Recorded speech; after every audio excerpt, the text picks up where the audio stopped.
Show and Tell Signature.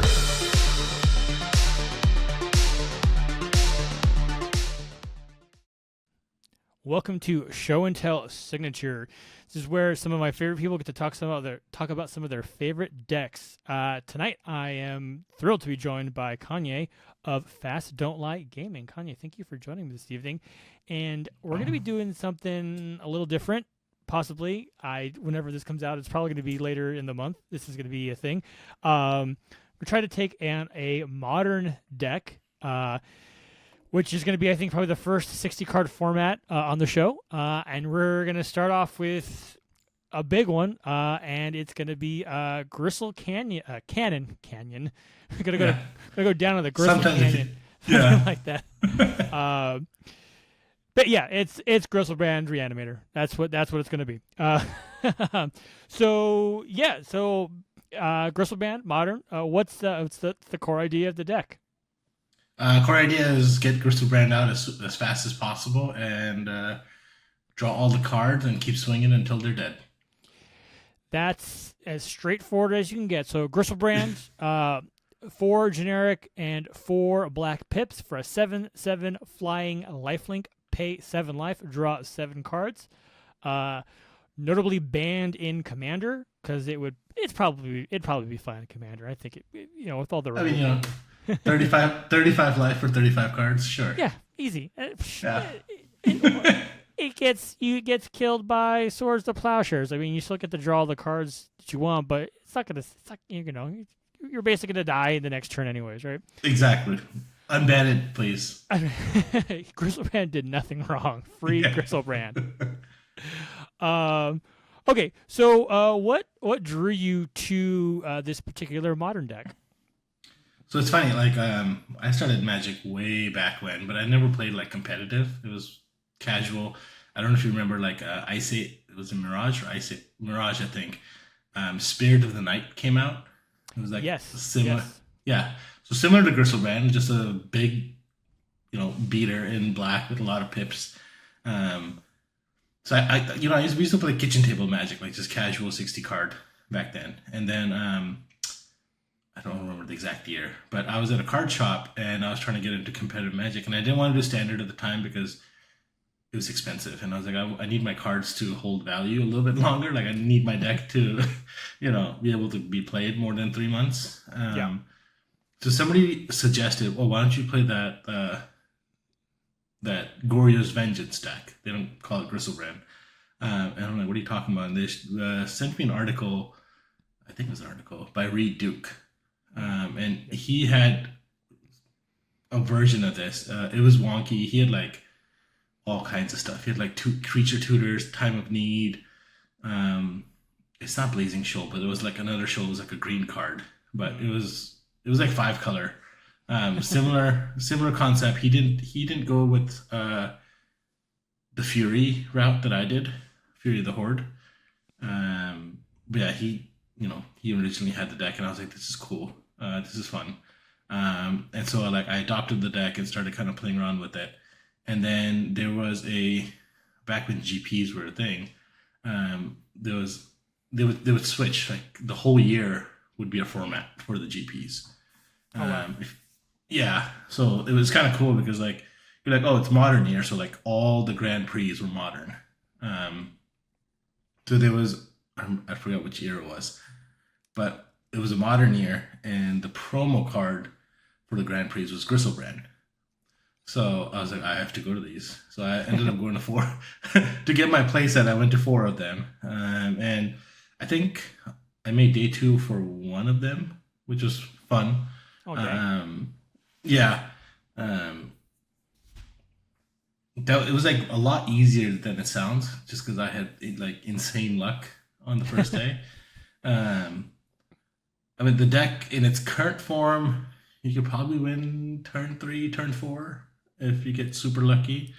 But back before the bannings, it was very possible to win without your opponent even taking a turn. And I think that's what drew me more to the deck is no, I play, you don't. Just turbo. So yeah, that's kind of what brought me into the deck. That's pretty cool. I'm so unfamiliar with competitive Magic. So GPs, it'd be like a year. So it'd be modern just the whole year. Every GP would just be a modern format type of thing. Mm-hmm. Oh, that's interesting. Yeah, I guess now, it's kind of it really depended on. I don't know what it's dependent on. What format they decide for the. I don't even know what the events, right? So actually, maybe I take it back. Maybe it wasn't the whole year, but like there was like it's kind of like a block. Like all these other like most of these events are gonna be modern, but right now they like swap them, right? Like you go to GPs used to be like a mix between the Magic Cons and the Spotlight series that they do now. Mm-hmm. So it's like Vegas has always been there. It used to be called Grand Prix Vegas, and like the big culmination of the year. Yeah, that's always been there. And then like they would swap cities. Like then they came to LA once, which was amazing. Yeah, because we never get SoCal events. No. Yeah. Can I tell you? Okay, this is going to sound really silly, and it's a little off topic, but there was I think it was a Laughing Dragon event at the Anaheim Convention Center, which is like I could walk there. That's how close I live next to Disneyland, and it was the one summer. I know how this is going to sound. There was the summer I was in France. I was like in Paris, which don't get me wrong, like Paris, France, super fun trip. But it was just like, of course, the one time it's there, I'm out of the country. It's like, I was so annoyed. Anyways, so fast deck, pre-ban, post-ban, current deck iteration. Why don't you can you just go through some of the lines for me as someone who is not good at that sort of thing? Like what are we looking at here? Yeah. So again, we're getting. I mean, you're not gonna cast 8 mana with 4 black pips. You're not hard casting that thing. Yeah. You're trying to get Griselbrand in the yard as soon as you can. And there's ways to do it. You can use Faithless Looting for draw discard. If you're playing against a slower deck, I have used Thoughtseize on myself many times.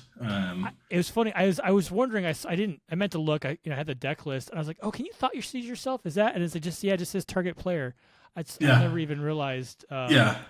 And like you Thoughtseize yourself, and you just dump your own Griselbrand in the yard, and then obviously the opponent sees what you have, and they see the Goryo's Vengeance in hand, and you're like, "Oh, okay, this is where it's going." Basically you get Griselbrand into the yard, and then you use Goryo's Vengeance to reanimate him. Mm-hmm. And what that does is it brings him back for a turn because you have to exile him at the end step. Yeah. But he has haste. So you swing, you bring him out, swing for 7, draw 7, draw 14, draw 21, however much you want. Yeah. And basically once he's out and he's swung or he's ready to swing, you're fishing for Fury of the Horde. Fury of the Horde is a sorcery spell where it has an alternate casting cost. You can exile 2 red cards. Okay. Yeah. And then basically get another combat step. So you typically, in Modern especially, people are using fetch lands, people are using shock lands. So you typically don't have to count to 20. You're counting anywhere between 16 to 17 most days. So a lot easier to get there with 2 of them. Gotcha. So that's the basic plan of it, and that's why if you look up the deck, most of the cards are red because you need those 2 red cards in hand to pitch. Okay, got it. So that makes sense. Yeah, Goryo's Vengeance. That's funny because when I came back to Magic, this most recent time, and gosh, it's been a while now. I think it was 20. I came back and I've been with Magic again since Dominaria came out, so I think 2018. I remember I had a Goryo's Vengeance from Champions Kamigawa. Yeah. And I was kind of going through cards, and I was like, oh, some of these cards are worth some money. I think I sold mine for $20 or 30. I think at the time it actually might have been 30 or 40. And I was like, oh, because not really knowing anything. I'm like, whatever. This is whatever. Now I'm like, oh man, that's such a cool combo enabler card. I wish I kind of would have kept it just for the function, right? Okay, so that's pretty straightforward there. Free the Horde, that's super cool. So some interesting one-offs. Emrakul, the Aeon's Torn, and Narset. So with just the one-offs? Is Emrakul more just a big because it's big? Because you're not. What am I looking at here? You're not casting. You're not looking for like the cast trigger off Emrakul. Is that fair to say? Yeah, that's fair to say.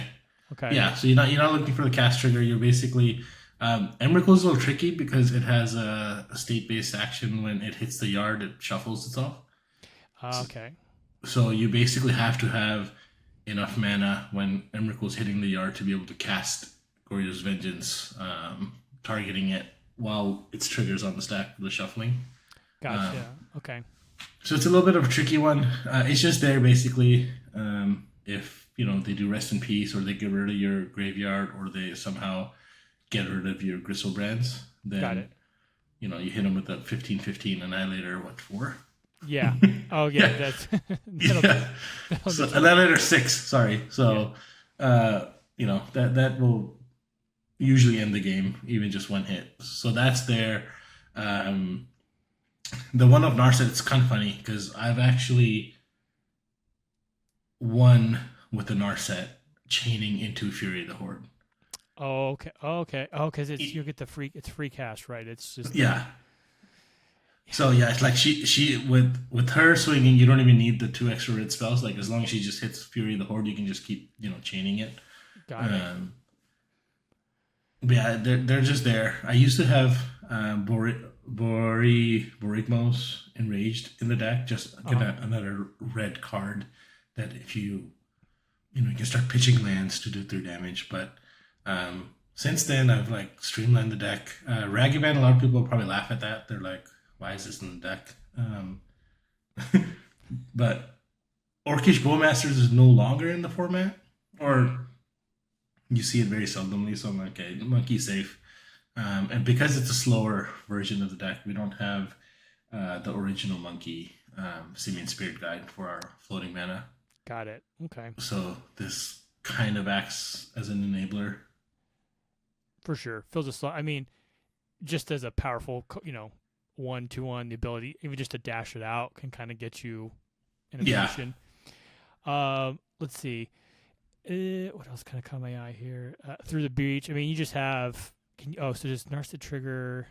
I mean, you got Through the Breach there too. So it's kind of a well-rounded kind of, Griselbrand is, you're not necessarily all in on the Griselbrand like you, Narset or Emrakul obviously will turn the tide of a game, I guess, pretty quickly here.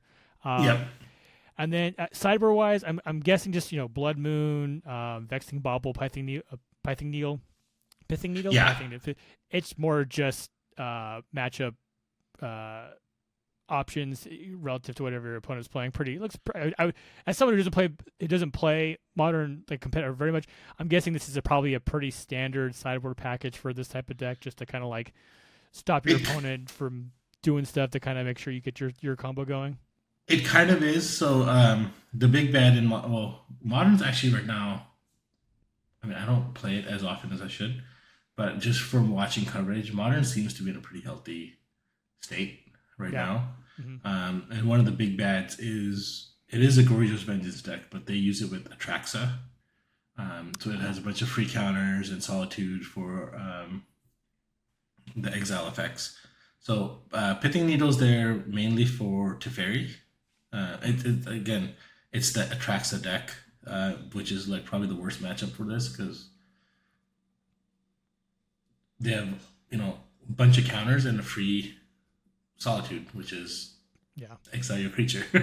So I mean, and that's why those 3 Pact of Negation, because you're like, how are you going to pay for this, right? Like, the Pact is really there to, like, once Griselbrand is out, or you're going for the win, like, you're going to win that turn. Yeah, for sure. I was going to ask about the Pacts, but it's mostly like, this is just to kind of get you the combo, because once again, if you're just going off of Fury of the Hordes, like, you protect that, and then you just make sure they don't get another turn, or you don't have to worry about paying because exactly.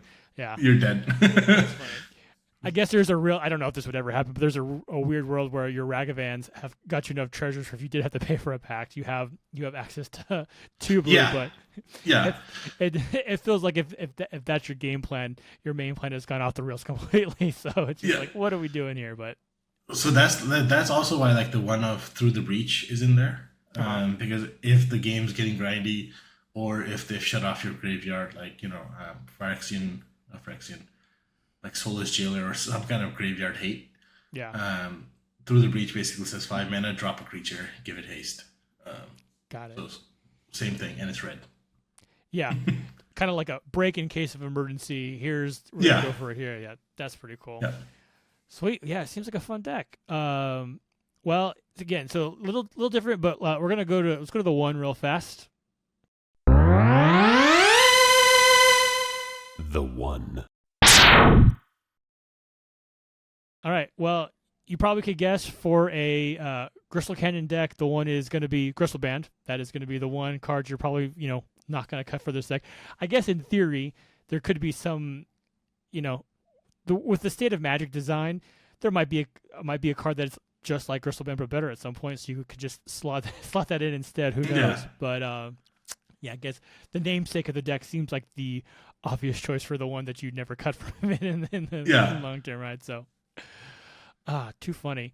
So yeah, I mean, for you, this type of deck, is there any, does it reflect kind of like your normal play style, or I know Modern's a little different from other formats, or even just any like memorable moments you've had playing this deck in the past? So, as I alluded to before, there's been many times where on the original version of the deck, where you could, mull down to five or four, your opponent wouldn't get a turn. Like if you were going first, like you would just combo off. Yeah. And they're just sitting there like, what just happened? So that's been the most fun. And it's funny enough, so this is what led me into Commander. Oh. The original version when they banned Faithless Looting and they banned Simian Spirit Guide, and that kind of like destroyed the whole deck. So I was like, okay, I gotta pick something else. So I came into Commander from this, and then when I tell people that, they're like, oh, now your deck choices and your playstyle makes sense. It all makes sense now. Yeah, that's this funny. is yeah. Oh, that's too funny. Yeah, I remember the Faithless Looting thing. It's funny, like, what a simple card, like how much it enables in so many different formats, and again, I remember for me, like when I first kind of was looking at it, I was like, man, draw 2, discard 2, like, it doesn't seem that great, but you kind of like get a little more seasoning with Magic, I think you kind of realize, oh no, this is actually really freaking strong. So. Yeah. You draw 2, drop a Griselbrand in the yard, like, oh, I see. Yeah, but it's funny though. This older version you speak of, like, I feel like that turn 0 win is kind of like one of those achievement points as a Magic player. You always dream of, like, if I could, get that right perfect kind of hand and just do it, and you don't give it a chance to play. It's just like a chef's kiss of deck building. Yeah, deck exactly, right. Like, so I think I've done that similarly with the Mimeoplasm in Commander. Not a win, but there's a way to like reanimate a Skittles. Oh, okay. Yeah. Yeah. You just hit somebody for 10 damage, like 10 poison, turn 1, and you're like, okay, I did it. That's too funny. Yeah. Well, Khanye, thank you for being my first Modern deck and kind of walking me through some lines as a unmoderny Commander player. And I will make sure that, if you're interested, you can check out the deck list on the Show and Tell signature Moxfield. Not sponsored, just think Moxfield's a really cool place to host your deck list. If you like the show, feel free to hit that subscribe button and check out Khanye and Fastoli Twitch channel. Make sure to link all that. Great Twitch stream, was on there a few weeks ago. Undefeated now, taking that title. My 1-0. I choose not to run, right? Choose not to run. That's it. I'm done. Granted, I probably had the most OP commander in that stream. It was all Sephiroth stream, and I got the mono black one. Go figure. You poor kind of got stuck with the Boros one, probably the worst one. Yeah. So, but again, thanks so much, and we'll catch you next time. Awesome. Thanks, guys.